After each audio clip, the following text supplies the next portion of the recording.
нерабочих дней завершается, но не завершается борьба с эпидемией. Владимир Путин заявил о мерах поддержки для семей с детьми.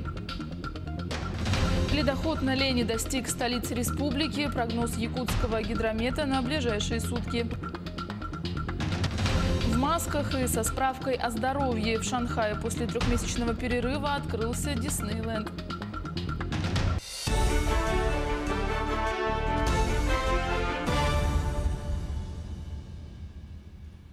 Здравствуйте! В эфире новости, в студии Юлия Великодная. Владимир Путин заявил об окончании периода нерабочих дней с 12 мая. Он продлился более 6 недель. Российский президент отметил, что ситуация в стране позволяет перейти к этапу постепенного снятия ограничений. Как и заявлял ранее президент, регионы самостоятельно, исходя из ситуации на местах и рекомендаций специалистов-вирусологов, определяют свои режимы снятия, сохранения или даже усиления ограничений. Решения по ограничению деятельности крупных предприятий будут приниматься только по согласованию с правительством России. Зарплаты в этом случае будут сохранены. Регионы ведут свои меры поддержки таких предприятий, также по согласованию с Кабинетом министров. Общий период нерабочих дней завершается, но не завершается борьба с эпидемией. С 12 мая единый период нерабочих дней для всей страны и для всех отраслей экономики завершается. Но не завершается борьба с эпидемией. Ее опасность сохраняется. Причем даже на территориях, где ситуация относительно благополучная. И случаи новых заражений носят пока даже единичный характер. Но нам нельзя допустить срыва, отката назад, новой волны эпидемии и роста тяжких осложнений. Поэтому, начиная с 12 мая, на всех этапах, вплоть до полного завершения эпидемии, необходимо будет сохранять как общие санитарные требования, так и дополнительные профилактические меры в регионах.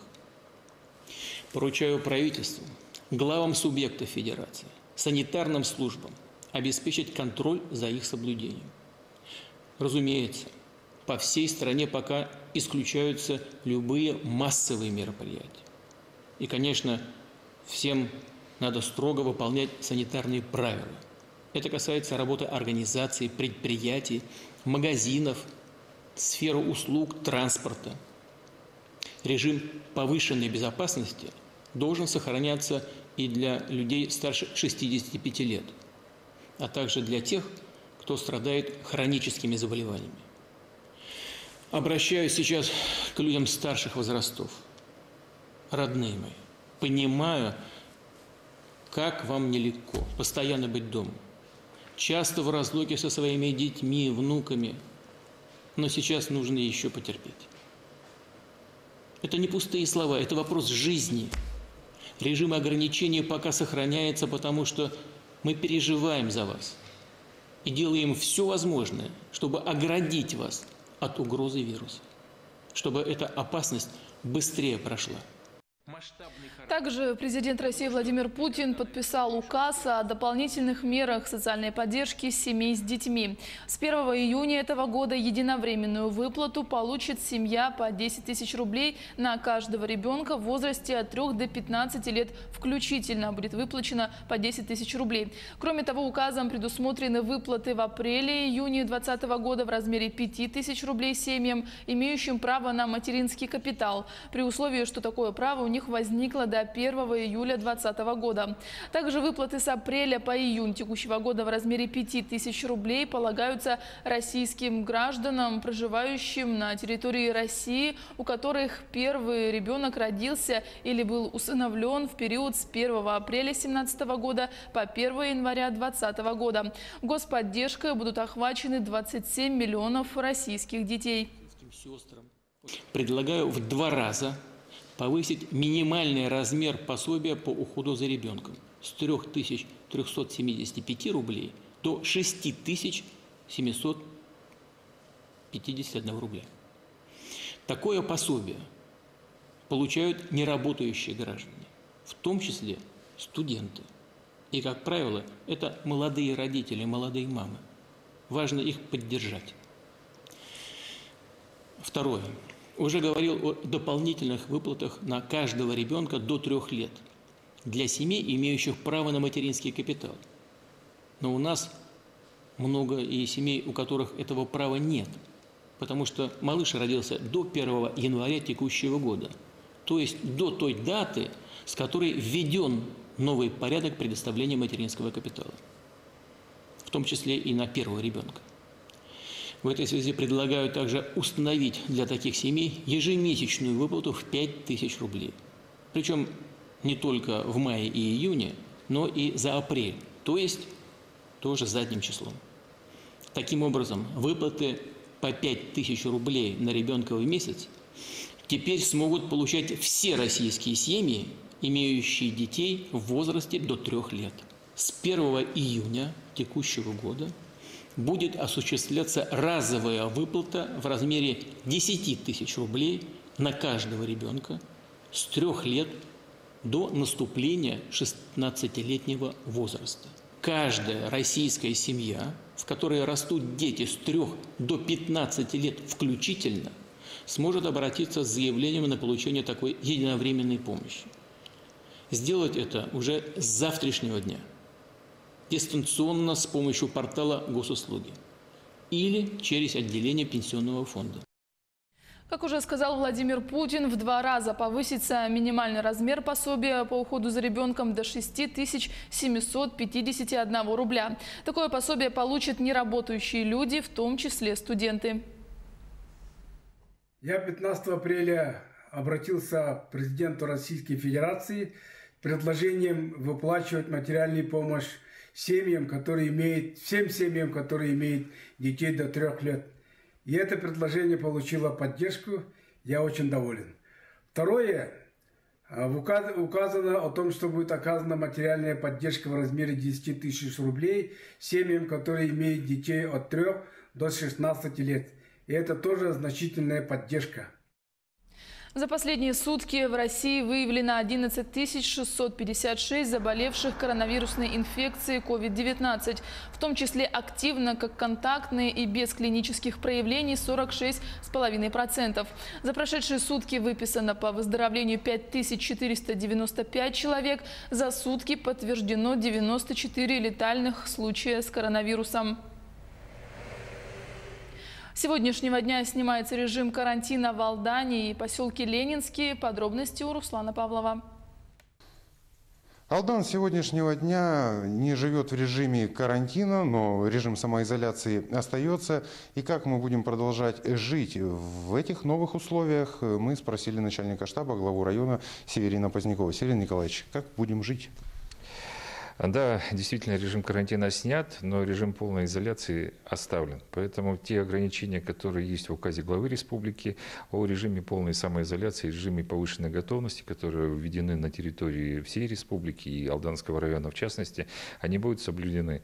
То есть там будут ограничения на крупные мероприятия, ограничения на работу торговых центров, больших, крупных, на ограничения на работу парикмахерских. Ну, там целый перечень ограничений, которые будут продолжаться. Также у нас есть 100% масочный режим. Мы должны все во всем районе соблюдать масочный режим. Также те точки торговые, которые будут работать, они также должны соблюдать все санитарные эпидемиологические режимы. Поэтому за этим будем очень внимательно смотреть. Действительно, режим послабления все-таки ушел после жесткого карантина в Алдане. Но, тем не менее, это не повод для того, чтобы расслабляться. Вот. Еще ситуация достаточно напряженная. У нас в Алдане 21 человек сейчас с ковидом.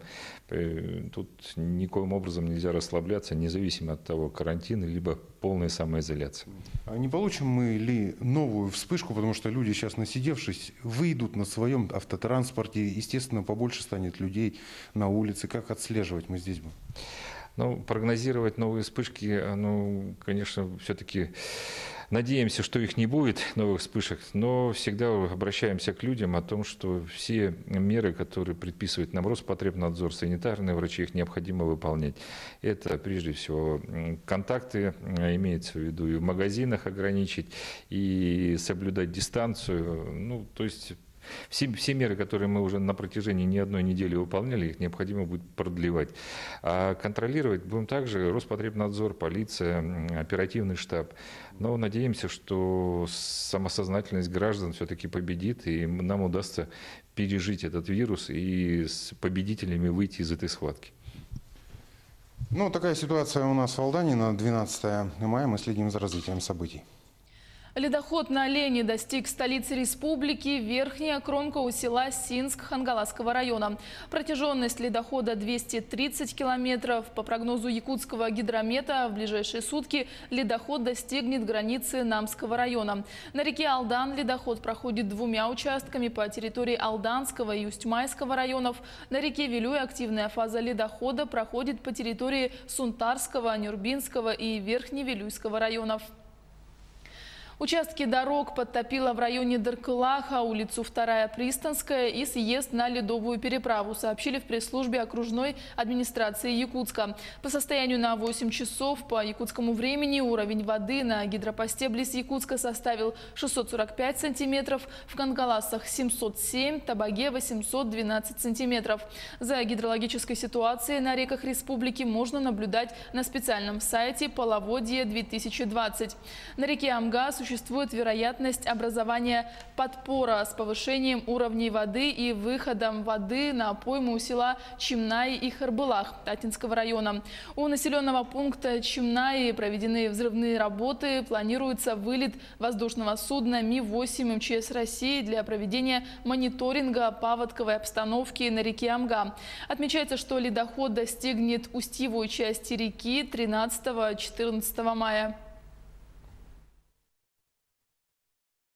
По состоянию на 9 часов утра 12 мая уровень воды реки Амга у населенного пункта Чимнай Татинского луса составляет 12 метров 10 сантиметров, при критическом уровне 11 метров 55 сантиметров без учета дамбы.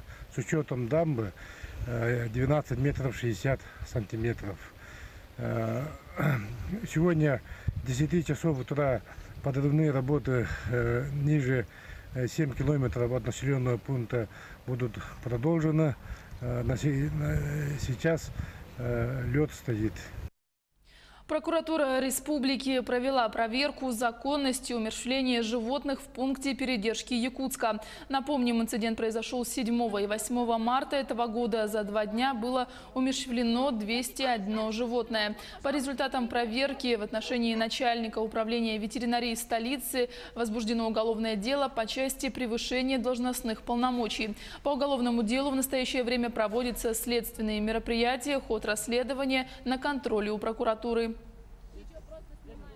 Основанием явился приказ начальника управления ветеринарии города Якутска, которым в нарушение установленных санитарных и ветеринарных правил при выявлении факта бешенства принято решение об умерщвлении всех больных и заподозренных в болезни собак и кошек без проведения их постоянного наблюдения, антирабической вакцинации и их изоляции. Прокуратура направила материалы проверки в следственный орган для решения вопроса об уголовном преследовании. По результатам их рассмотрения в отношении названного должностного лица возбуждено уголовное дело по части 1 статьи 286 Уголовного кодекса Российской Федерации «Превышение должностных полномочий». По уголовному делу в настоящее время проводятся следственные мероприятия. Ход его расследования находится на контроле прокуратуры. По факту жестокого обращения с животными правоохранительными органами вынесено постановление об отказе в возбуждении уголовного дела по статье 245 Уголовного кодекса Российской Федерации. В настоящее время прокуратура республики проверяется законность принятого решения. В Шанхае после 3-месячного перерыва открылся Диснейленд. Туда будут пускать до 16 тысяч человек в день в масках и после подтверждения, что они здоровы, рассказывает Татьяна Гамозова. Тысячи людей устремились в понедельник во вновь открывшийся Диснейленд в Шанхае. Тематический парк приостановил работу 3 месяца назад из-за вспышки коронавируса. Теперь Китай, где число новых случаев в конце апреля почти сошло на нет, возобновляет работу развлекательных заведений. Но пандемия не дает о себе забыть. Вместо фейерверков и парада гостей встречают сотрудники Диснейленда с термометрами. Визитеры обязаны носить маски, соблюдать дистанцию, на входе предъявить регистрационные данные, а также зеленый код в специальном приложении на смартфоне.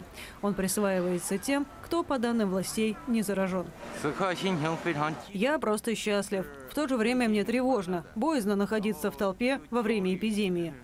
Пока работу начнут большинство аттракционов и ресторанов. Но полностью парк откроется позже, когда позволит ситуация. Я очень хочу увидеть Стеллу Лу, сфотографироваться с ней. Но я слышала, что фотографирование отменили. Пока что шанхайский Диснейленд может пускать не более 16 тысяч человек в день. Это только 1/5 от пропускной способности парка. Но торопиться власти не хотят. В минувшие выходные новые случаи заражения были зафиксированы в Ухане впервые за месяц. За оба дня страна сообщила о 34 заболевших. Оставайтесь с нами, мы следим за развитием событий.